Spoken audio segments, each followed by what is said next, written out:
भारत और पैराग्वे विभिन्न क्षेत्रों में सहयोग बढ़ाने पर सहमत हुए हैं। नई दिल्ली में प्रधानमंत्री नरेंद्र मोदी और पैराग्वे के राष्ट्रपति सैंटियागो पेना पेलासियोस की बैठक में ये सहमति बनी। दोनों नेताओं ने द्विपक्षीय सहयोग में हुई प्रगति की समीक्षा की।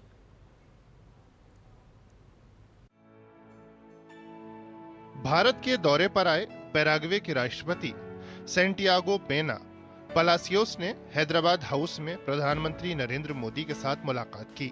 दोनों नेताओं ने द्विपक्षीय संबंधों के सभी पहलुओं की समीक्षा की। पीएम और पैराग्वे के राष्ट्रपति की मौजूदगी में दोनों देशों के बीच प्रतिनिधिमंडल स्तर की बातचीत हुई। दोनों नेताओं की इस मुलाकात से आपसी सहयोग के जरिए साझी समृद्धि का मार्ग प्रशस्त होगा। हमारे पास आर्थिक सहयोग सहित डिजिटल टेक्नोलॉजी, क्रिटिकल मिनरल्स, ऊर्जा, कृषि, स्वास्थ्य, डिफेंस, रेलवे तथा स्पेस जैसे क्षेत्रों में सहयोग के नए अवसर हैं। मर्कोसुर के साथ हमारा प्रेफरेंशियल ट्रेड एग्रीमेंट है। हम मिलकर इसके विस्तार पर काम कर सकते हैं।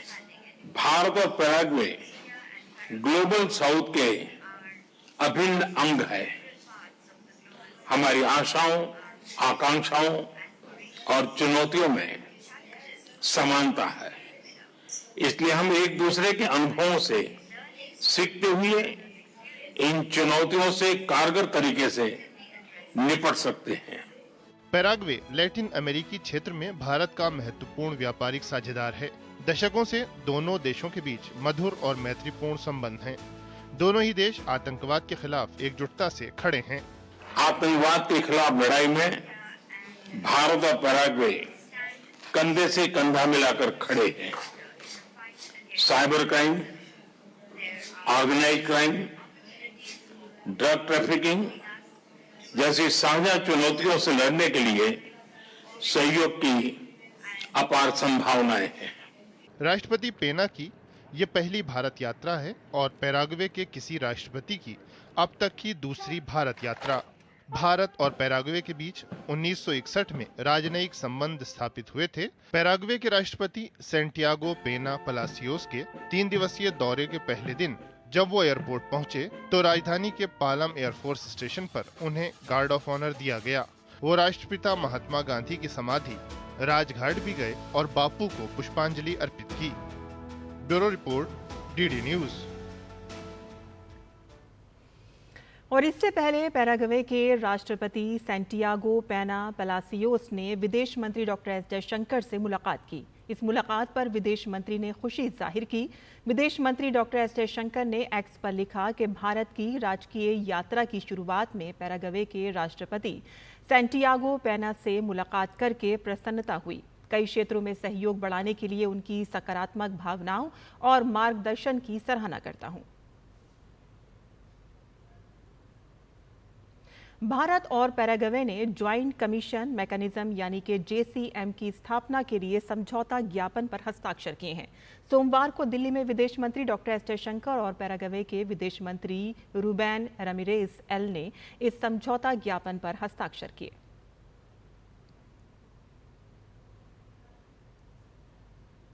और विदेश मंत्रालय के सचिव पूर्व पी कुमारन ने एक प्रेस वार्ता को संबोधित किया। इस दौरान उन्होंने भारत और पैराग्वे के बीच हुए द्विपक्षीय वार्ता की जानकारी दी, जिसमें कृषि, खाद्य सुरक्षा, green energy, science and technology सहित कई अहम मुद्दों पर चर्चा हुई है।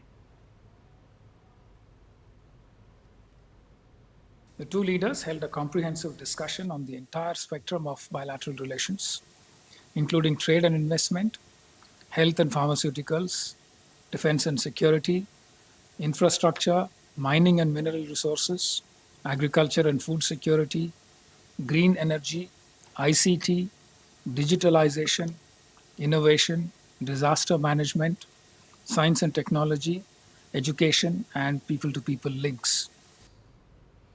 और इसके साथ ही विदेश मंत्रालय के सचिव पूर्व पी कुमारन ने यह भी बताया कि पैराग्वे के राष्ट्रपति सैंटियागो पेना पेलासियोस ने पहलगाम हमले की निंदा करते हुए हमले में मारे गए लोगों के प्रति गहरी संवेदना भी व्यक्त की है। This visit comes soon after the barbaric terrorist attack in Pahalgam, Jammu and Kashmir. Prime Minister Modi expressed his deep appreciation to Paraguay for its strong condemnation of the terrorist attack in Pahalgam, as well as for the sincere condolences and solidarity expressed with the people and the government of India. Both leaders unequivocally condemned terrorism and violent extremism in all its forms and manifestations. On behalf of the Paraguayan people, President Peña expressed his deep solidarity with the victims and families of the terrorist attack. और Paraguay के राष्ट्रपति से rail मंत्री अश्वनी वैष्णव की मुलाकात दिल्ली के ITC Maurya hotel में हुई। इस मौके पर रेल मंत्री अश्वनी वैष्णव ने पैराग्वे के राष्ट्रपति को वंदे भारत ट्रेन का मॉडल भेंट किया। पैराग्वे के राष्ट्रपति ने वंदे भारत में गहरी रुचि दिखाई और भारत की मदद से अपने यहाँ 50 किलोमीटर के रेलवे नेटवर्क को विकसित करने की इच्छा भी जताई। पैराग्वे के राष्ट्रपति और रेल मंत्री अश्वनी वैष्णव के बीच दोनों देशों की रेल संबंधी अन्य मुद्दों पर भी चर्चा हुई।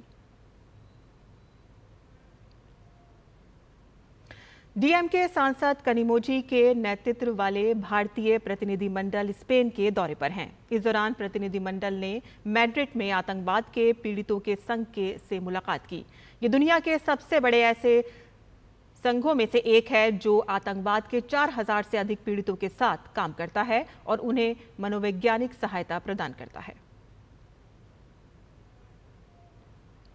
और भारतीय जनता पार्टी के सांसद रविशंकर प्रसाद के नेतृत्व में सर्वदलीय प्रतिनिधिमंडल आतंकवाद पर भारत के रुख को दुनिया के सामने रखने के लिए लंदन के दौरे पर है। सर्वदलीय प्रतिनिधिमंडल ने लंदन में ब्रिटेन के थिंक टैंक्स के साथ बातचीत की।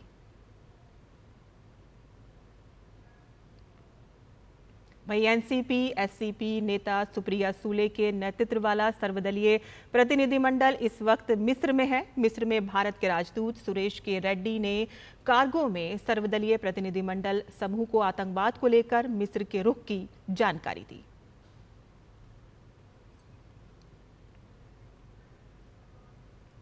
और यहां बुलेटिन में हम रुकते हैं एक छोटे से ब्रेक के लिए। हम जल्द हाजिर होंगे। आप देखते रहिए DD news.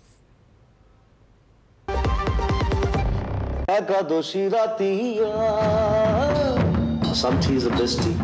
It's a magical beverage actually. Some tea is of pride. 200 glorious years of Vasanti. The saga will continue for many more centuries to come. जब धरती चीर कर निकलता है लोहे का पत्थर और मिलता है मोंगिया के जोश से, फिर तपता है, पिघलता है और बनता है फौलाद। अब होता है सरिया सारी खूबियों के साथ। मोंगिया स्टील, मजबूत देश का मजबूत सरिया। ब्रेक के बाद आपका फिर से स्वागत है। आतंकवाद से जुड़े एक मामले में महाराष्ट्र आतंकवाद निरोधक दस्ते ने ठाणे जिले में छापेमारी कर 12 लोगों को हिरासत में लिया है। छापेमारी में सिमी के कुछ पूर्व पद अधिकारियों और सदस्य के घर भी शामिल हैं। एटीएस के अधिकारियों ने प्रतिबंधित student Islamic movement of India के पूर्व पद अधिकारियों और सदस्यों के करीब 2 दर्जन घरों और परिसरों की तलाशी ली। इन लोगों में साकिब नाचन, अब्दुल लतीफ कास्कर, कैफ नाचन और शाजिल नाचन शामिल हैं। सिमी के पूर्व सदस्य फराक जुबैर मुल्ला भी उन लोगों में शामिल थे जिनके घरों की तलाशी ली गई है और उसका बड़ा भाई हसीब जुबैर मुल्ला 2002 और 2003 के मुंबई ट्रेन बम विस्फोट मामले में आरोपी था। तलाशी के दौरान 6 लोग अपने घरों पर नहीं मिले और बाद में एटीएस संदिग्धों को पुलिस स्टेशन ले गई, जहां आगे की पूछताछ के लिए 12 लोगों को हिरासत में लिया गया।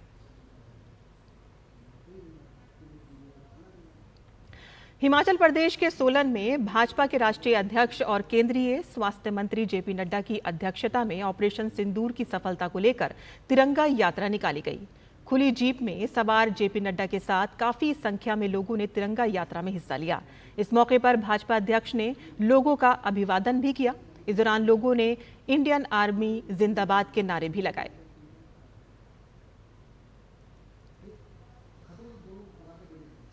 और बात करते हैं पूर्वोत्तर की। पूर्वोत्तर के राज्यों में बारिश का कहर ढा रहा है और त्रिपुरा में भारी बारिश के कारण अगरतला शहर के कई हिस्सों में जलभराव देखने को मिल रहा है। वहीं असम में लगातार बारिश के बाद डिब्रूगढ़ में ब्रह्मपुत्र नदी का जलस्तर बढ़ा हुआ है। जलस्तर बढ़ने के कारण निचले इलाके जलमग्न हो गए हैं। उत्तरी सिक्किम के दिजोंगू क्षेत्र में भारी वर्षा के कारण तीस्ता नदी के उफान के कारण फिदांग बेली ब्रिज आंशिक रूप से क्षतिग्रस्त हो गया है। मौसम विभाग ने असम, मेघालय, नागालैंड, मणिपुर, मिजोरम, त्रिपुरा में भारी बारिश की चेतावनी के साथ ही ऑरेंज अलर्ट जारी किया है।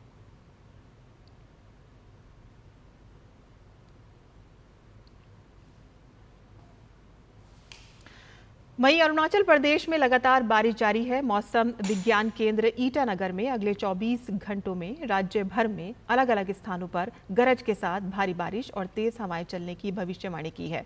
केंद्र के राज्य के 10 जिलों के लिए ऑरेंज अलर्ट और 14 जिलों के लिए येलो अलर्ट जारी किया गया है। लोहित जिले में लोहित नदी और उसकी सहायक नदियां पूरे उफान पर बह रही हैं और जलस्तर असामान्य रूप से बढ़ रहा है। मौसम विभाग ने जिलों में भारी बारिश की भविष्यवाणी की है और इसलिए प्रशासन ने मछली पकड़ने, नदी के तल और निचले इलाकों से लकड़ियां और अन्य सामग्री इकट्ठा करने पर रोक लगाने के आदेश जारी किए हैं।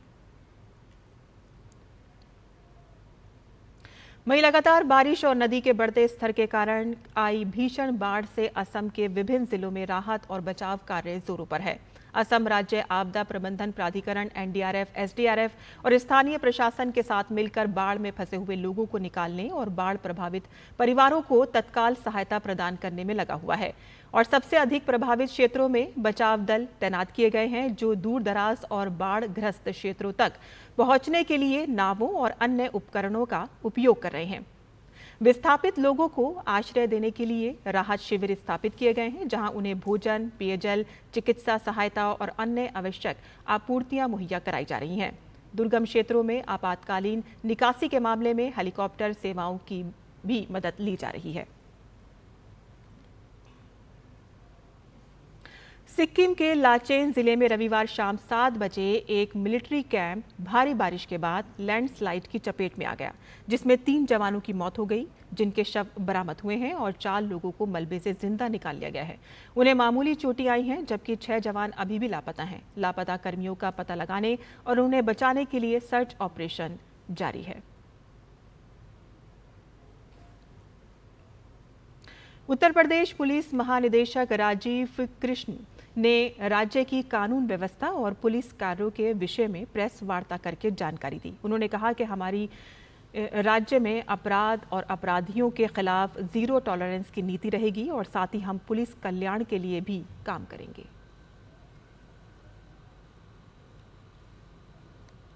अपराध और अपराधियों के खिलाफ जो जीरो टॉलरेंस की नीति है वो एक रिन्यूड विगर के साथ जारी रहेगी। हम अपराध और अपराधियों के खिलाफ एक अडिग रुख बनाए रखेंगे और संगठित अपराध के खिलाफ एक निर्णायक कार्रवाई सुनिश्चित करेंगे।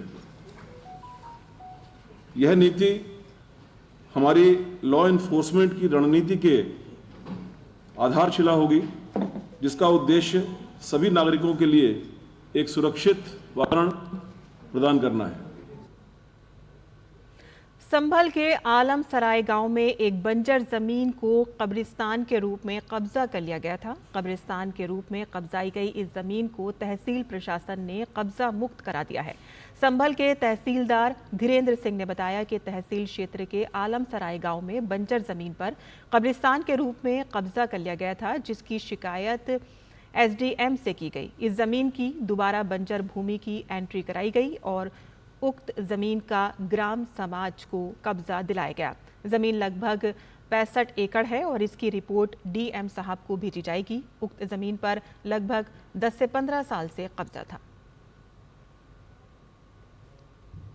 ये ग्राम आलमसराय में बंजर की लैंड थी, जिस पर की कब्रिस्तान के रूप में कब्जा कर लिया गया था और इस पर शिकायत हुई, जिस एसडीएम महोदया के समक्ष दोनों पक्षों की विस्तृत सुनवाई की गई और सुनवाई के बाद यह पाया गया कि यह भूमि वास्तव में बंजर की है, जिस पर अवैधानिक रूप से कब्रिस्तान बना करके कब्जा कर लिया गया था।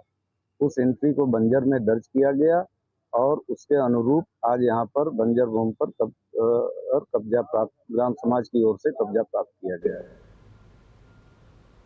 और केंद्रीय भारी उद्योग मंत्रालय ने आज भारत में इलेक्ट्रिक पैसेंजर कार के निर्माण से संबंधित एक नई योजना के नियमों का निर्धारण किया है।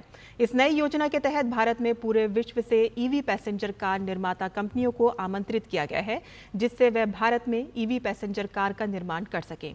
केंद्र सरकार द्वारा जारी की गई इस योजना के तहत पहले 3 साल में ईवी कार का निर्माण बाजार में आना आवश्यक है, जबकि 5 वर्षों में अपनी क्षमता का 50% ईवी कार उत्पादन करना भी महत्वपूर्ण होगा।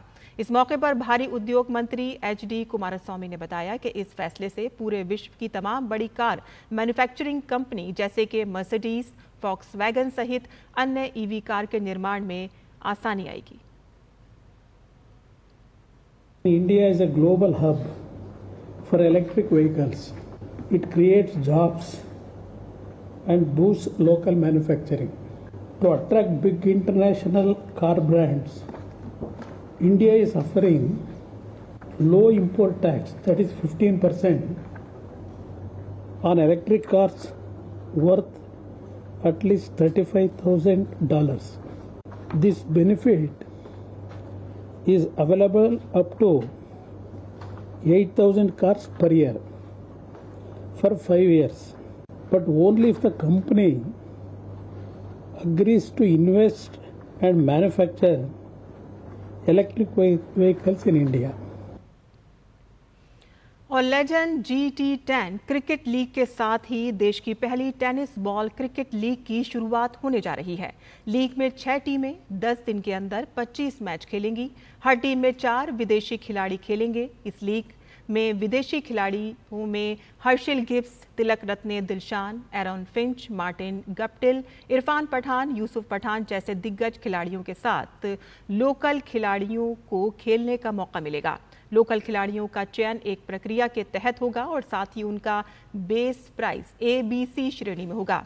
A श्रेणी के खिलाड़ियों का बेस प्राइस 3 लाख रुपए होगा, B कैटेगरी का 2 लाख और C कैटेगरी का 1 लाख होगा, जो 3 गुना ज्यादा पर खरीदे जाएंगे। इस लीग का मकसद गली के खिलाड़ियों को सड़क के टीवी पर लाना है, ताकि दूसरे खिलाड़ी भी अपने सपनों को पूरा कर सकें। टूर्नामेंट के विजेता को 1 करोड़ और उप विजेता को 50 लाख का इनाम दिया जाएगा। It's a huge opportunity for these youngsters to sponge off us former players. We obviously have a lot of experience playing in these leagues. You know, obviously not in the league, just only in leagues, but international cricket as we all did at one stage. I think for them it's obviously a stepping stone, maybe to higher honours. You know, bigger and better things. But as youngsters, you know, we all go back and, you know, there was opportunity that we all wanted, and I think for the kids to play alongside us, I think it'll be a huge opportunity for them. Winning team का price तो अभी हमने 1 करोड़ रुपए रखा हुआ है। Runner up team का price हमने 50 लाख रखा हुआ है। A कैटेगरी के खिलाड़ी की बेस वैल्यू 3 लाख है, B कैटेगरी खिलाड़ी की बेस वैल्यू 2 लाख है, C कैटेगरी खिलाड़ी की बेस वैल्यू 1 लाख है। ये अप टू 3 टाइम्स जाएंगे और इनको देखकर और भी लोग इवॉल्व होंगे।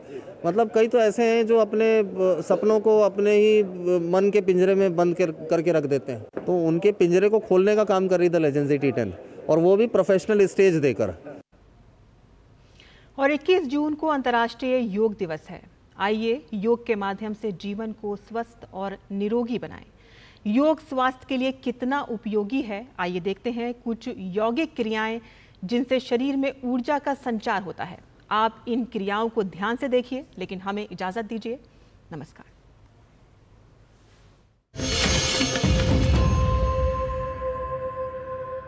आज आपको 2 तो ऐसे सरल से अभ्यास हम बताएंगे जिसको करते तुरंत आपके शरीर में लेजीनेस, लेथार्जिकनेस दूर हो जाएगी। सबसे पहला अभ्यास है भारत योग का अट्टाहास। अट्टाहास यानी लाफ्टर।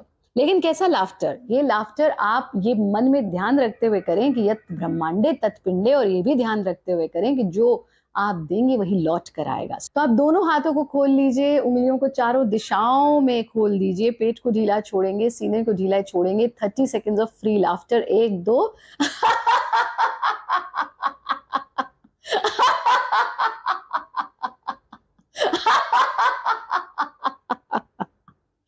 और फिर हाथों को वापस लाकर आंखें बंद कर लीजिए, इस हास को अपने ऊपर बरसने दीजिए। थोड़ी देर आंख बंद करके रखेंगे, फिर धीरे से आंखें खोल देंगे। अगर आप दिन में 5 बार ये अभ्यास करते हैं जो हमने आपको अभी अभी बताया, तो आपको कभी आलस से नहीं हो सकता और 80% डिजीजेस आपके दूर हो जाएंगे। कितना लाभकारी है। दूसरा काम आपको ये करना है, शिशु गति। शिशु यानी बच्चा। बच्चे को आप कभी आलस में नहीं देखोगे, बच्चे को आप कभी बिस्तर पे पड़े हुए लेजी लथार्जी नहीं देखोगे। वो हमेशा एक्टिव रहेगा, वो कुछ ना कुछ करना चाहता है। बस ऐसे ही हमको बालक हो जाना है। शिशु गति हमारे एक्यूप्रेशर पॉइंट्स पर प्रेशर डालती है, शिशु गति हमारे स्पाइनल रिलैक्सेशन को करती है, शिशु गति ब्लड के सर्कुलेशन को खोपड़ी की तरफ लेकर के आती है और शिशु गति इंस्टेंटली हमारे अंदर ऊर्जा भर देती है। क्या करना है, मैट पर भी कर सकते हैं, मैट का मोह छोड़कर आप पूरे एरिया में भी घूम सकते हैं। इस तरह से हमें घुटने के बल हथेलियों को के द्वारा थोड़ी देर तक वॉक करना है, यानी शिशु की तरह गति करनी है। लेकिन बात सिर्फ इतनी नहीं है, इसके साथ साथ किलकारी भी भरनी है। कैसे?